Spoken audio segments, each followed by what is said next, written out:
Let's go. Wednesday afternoon. I expect he came out of Liverpool's academy, but he's quite exceptional. And then they've got players like Gakpo, and Gomez, Andy Robertson, the goalkeeper Alisson is excellent. And when you go back at 2 or 3 years, and they had, other players altogether like Mane, if you remember him, he was a great player, scoring lots of goals. The centre forward, whose name I forget, but if you think back, they had some excellent players in key positions, and even when they were getting a bit old or they left to go elsewhere, they managed to replace them each time. Klopp managed to do that to keep up this huge standard, and I guess the best hope for Slot is that if he loses 2 or 3 of those 3 players, that there's enough talent elsewhere throughout the team to have the basic model still there, and you're just then blooding in 3 new players, which is actually quite a lot in one go, but it can happen if they got the resources to buy those players. I mean, on the point of Liverpool, did you see yesterday, I think it was, that Elon Musk, his father, says his son wants to buy Liverpool. Yeah, I saw that. Yeah. Which, well, of course, apparently he's got relations in Liverpool. And his dad, Musk Senior, said that his family actually knew 1 or 2 of the Beatles from years ago. All right. Because they grew up in the same area, the same school or something. So Elon Musk has quite clearly got strong connections, which is, I guess, is why he feels he can comment on some of the things happening in our country politically. But that's another matter. But I don't suppose it would happen. But he's got the resources to buy Liverpool if he actually chose to. Yeah. So that might be quite an interesting one. I don't think it will happen, but you never know, do you? You never know with him. He seems to do the impossible. He does exactly what he wants because he's the richest guy in the world. Yeah. So he could buy Liverpool quite easily, really. He's got the money to back it off, doesn't it? Yeah. And he's about to become richer, isn't he? So, yeah. Kudos to him. Right. So I was going to talk about the match yesterday. I don't know if you saw that. Arsenal. The Arsenal one, Newcastle. Yeah. What do you make of Arsenal's performance? They lost 2-0. Well, I only saw it later because I was out, but I came in to see the end really. But I was really surprised that it was at 2-0, wasn't it? It was 2-0. Yeah. 2-0 at Arsenal. It was a home game for Arsenal. Yeah. Yeah. I mean, Arsenal, they've not been quite the unbeatable team they've been in more recent years because they have, like Man City, Arsenal have lost some games this year, not as many as Man City. So they don't seem to be quite on it, so to speak. He played a strong team. But, yeah, there's something perhaps not quite as it should be at Arsenal at the moment. They're not quite clicking. But, so, yeah, I think it was a surprise result because although Newcastle are a good side, I don't think... they're up and down like so many of the teams. They're winning one week and losing the next. There's a lot of inconsistency. So, obviously, they met the Arsenal team. I actually thought it would be a draw, that game.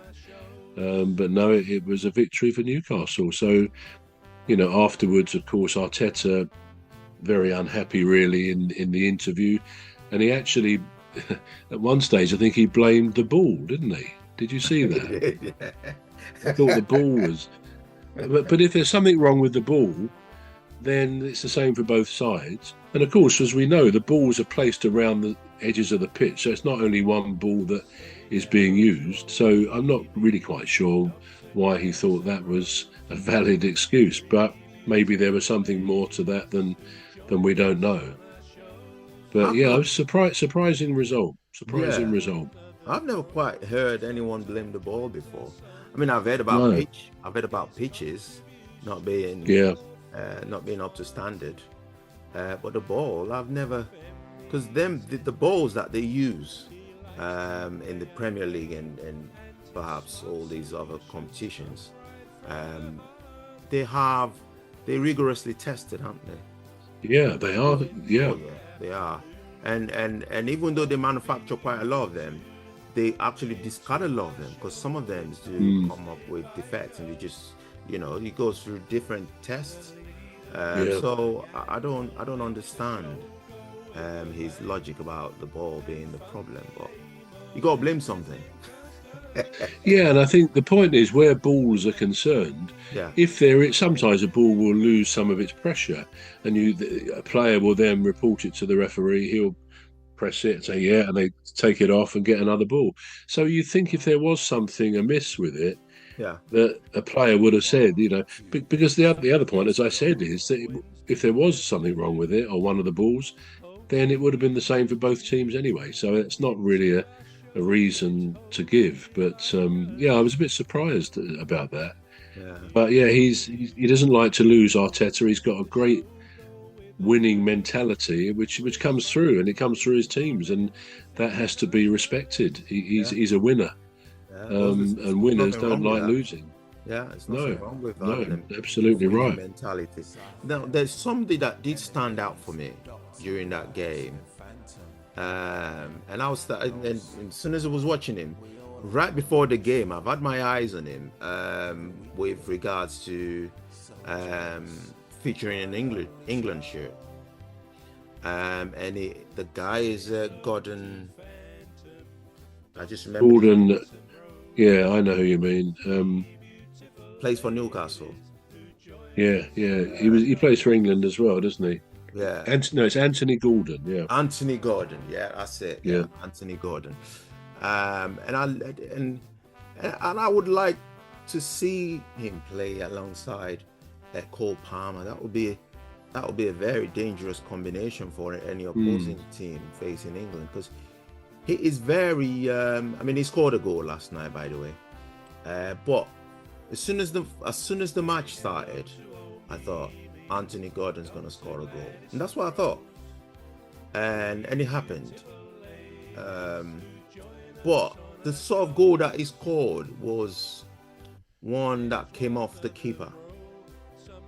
It came off the goalkeeper, and it was just there to score the goal. Now that's somebody that is very, very hungry, is always looking for opportunity, because it's hard to score a goal that came off a goalkeeper unless you're there. You have to be there to then score that goal.